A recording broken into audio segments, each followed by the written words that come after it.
Praise the lord. ఈరోజు దేవుని వాగ్దానము, నరుని హృదయములో ఆలోచనలు అనేకములుగా పుట్టును, యెహోవా యొక్క తీర్మానమే స్థిరము. సామెతల గ్రంథము 19వ అధ్యాయము 21వ వచనము.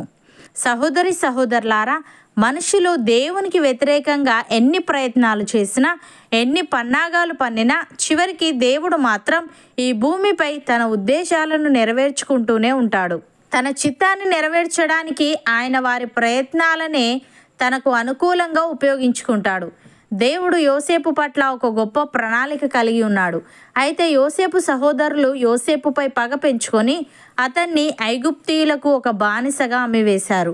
అయితే దేవుడు ఆ ఐగుప్తులోనే యోసేపును ప్రధానమంత్రిగా హెచ్చించాడు. యోసేపు సహోదరులు అతనికి కీడు చేయాలని ఉద్దేశించారు, కానీ దేవుడు అది అతనికి మేలుగా మార్చివేశాడు. ప్రియులారా, యెహోవా ఆలోచన సదాకాలము నిలుచును, ఆయన సంకల్పములు తరతరములకు ఉండును. యెహోవా తమకు దేవుడుగా గల జనులు ధన్యులు, ఆయన తనకు స్వాస్థ్యముగా ఏర్పరచుకొను జనులు ధన్యులు.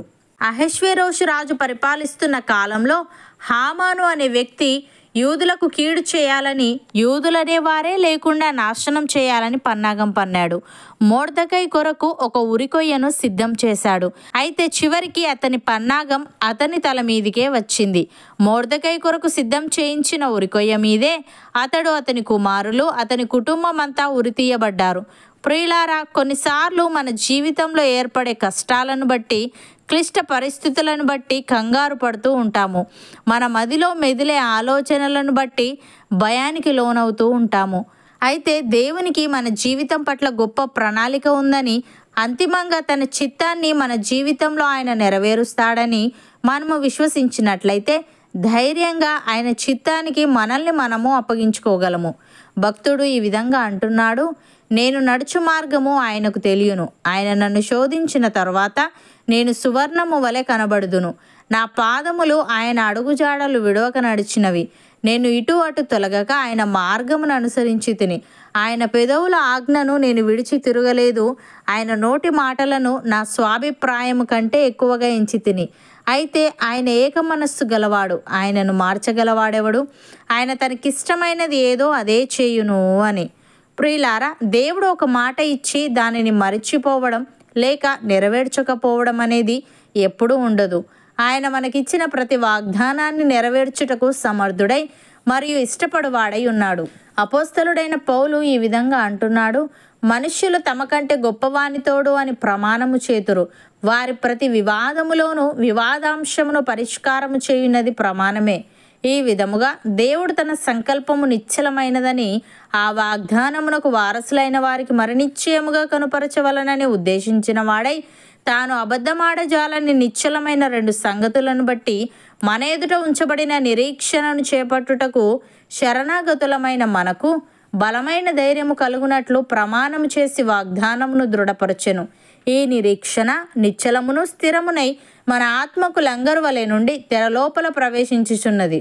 నిరంతరము మెల్కీసెదకు క్రమము చొప్పున ప్రధాన యాజకుడైన యేసు అందులోనికి మనకంటే ముందుగా మన పక్షమున ప్రవేశించెను అని. సహోదరి సహోదరులారా, మనము తన ఎదుట పరిశుద్ధులమును నిర్దోషులమునై ఉండవలనని జగత్తు పునాది వేయబడక మునిపే ప్రేమ చేత ఆయన క్రీస్తులో మనలను ఏర్పరచుకొనెను. దేవుని కృపామహదైశ్వర్యమును బట్టి ఆ ప్రియుని యందు ఆయన రక్తము వలన మనకు విమోచనము, అనగా మన అపరాధములకు క్షమాపణ మనకు కలిగి ఉన్నది. కాలము సంపూర్ణమైనప్పుడు జరగవలసిన ఏర్పాటును బట్టి ఆయన తన దయా సంకల్పము చొప్పున తన చిత్తమును గూర్చిన మర్మమును మనకు తెలియజేసి, మనకు సంపూర్ణమైన జ్ఞాన వివేచన కలుగుటకు ఆ కృపను మనేడల విస్తరింపజేసెను. ఈ సంకల్పమును బట్టి ఆయన పరలోకంలో ఉన్నవే గాని భూమి మీద ఉన్నవే గాని సమస్తమును క్రీస్తునందు ఏకముగా సమకూర్చవలనని తనలో తాను నిర్ణయించుకొనెను. మరియు క్రీస్తునందు ముందుగా నిరీక్షించిన మనము తన మహిమకు కీర్తి కలగజేయవలనని దేవుడు తన చిత్త ప్రకారమైన సంకల్పమును బట్టి మనలను ముందుగా నిర్ణయించి ఆయన యందు స్వాస్థ్యముగా ఏర్పరచెను. ఆయన తన చిత్తానుసారముగా చేసిన నిర్ణయము చొప్పున సమస్త కార్యములను జరిగించుచున్నాడు. మనమును సత్యవాక్యమును అనగా మన రక్షణ సువార్తను విని క్రీస్తునందు విశ్వాసముంచి వాగ్దానం చేయబడిన ఆత్మచేత ముద్రింపబడితిమి. దేవుని మహిమకు కీర్తి కలుగుటకై ఆయన సంపాదించుకొనిన ప్రజలకు విమోచనము కలుగు నిమిత్తము ఈ ఆత్మ మన స్వాస్థ్యమునకు సంచకరువుగా ఉన్నాడు. అవును అన్నవారు నాతో పాటు ప్రార్థనలో ఏకీభవించండి. పరిశుద్ధుడా, ప్రేమగల తండ్రి, నరుని హృదయంలో ఆలోచనలు అనేకములుగా పుట్టునని, నీ యొక్క తీర్మానమే స్థిరమని, నీ చిత్తానుసారముగా చేసిన నిర్ణయము చొప్పున నీవు సమస్త కార్యములను జరిగించుచున్నావని తెలియజేశావు. తండ్రి, నీకు స్తుతులు. దేవా, మా జీవితంలో ఏర్పడే కష్టాలను బట్టి, క్లిష్ట పరిస్థితులను బట్టి మేము కంగారు పడక, భయానికి లోనవక, మా జీవితం పట్ల నీకు గొప్ప ప్రణాళిక ఉందని, అంతిమంగా నీ చిత్తాన్ని మా జీవితంలో నీవు నెరవేరుస్తావని విశ్వసించి ధైర్యంగా నీ చిత్తానికి మమ్మల్ని మేము అప్పగించుకునే వారంగా ఉండుటకు సహాయము దయచేయమని, నీ దయా సంకల్పము చొప్పున నీ చిత్తమును గూర్చిన మర్మమును మాకు తెలియజేసి మాకు సంపూర్ణమైన జ్ఞాన వివేచన కలుగుటకు నీ కృపను మా ఎడల విస్తరింపజేయమని, నీవు మాకిచ్చిన ప్రతి వాగ్దానాన్ని మాలో ప్రతి ఒక్కరి జీవితంలో నెరవేర్చమని యేసుక్రీస్తు నామమున ప్రార్థిస్తున్నాము తండ్రి. ఆమెన్.